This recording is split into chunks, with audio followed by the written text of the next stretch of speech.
Congresswoman, for bringing us here today. Today is a day of remembrance. It's a day to celebrate.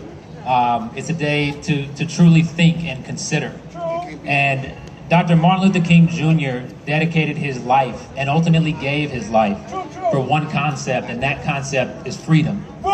And when I say that, I don't just mean freedom from physical shackles alone, but the freedom to live and breathe in this country. The freedom to work, and to work a fair day for a fair day's wage. The freedom to build a family and to provide for that family. The freedom to worship who you want to worship. The freedom to love who you want to love. But all of those freedoms, each of them is guaranteed by one thing, and that is by free and fair elections. And here in Houston, here in Harris County, we've been a beacon of light for that freedom.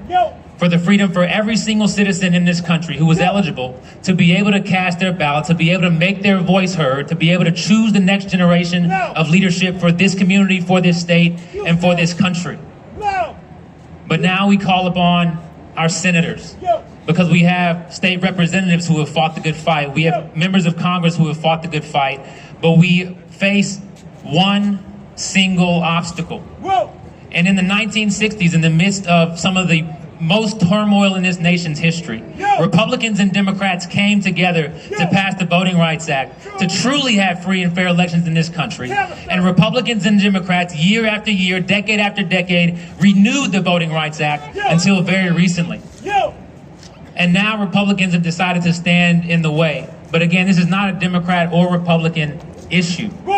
Americans need to stand up for the freedom that represents the United States of America that we love, the United States of America that we are aspiring to be. And that comes right now in the form of the John Lewis Voting Rights Act. And so we beg our senators, Democrat and Republican alike, to come together this week and pass legislation that will ensure our freedom through free and fair elections now and tomorrow for us and for our children. Thank you very much.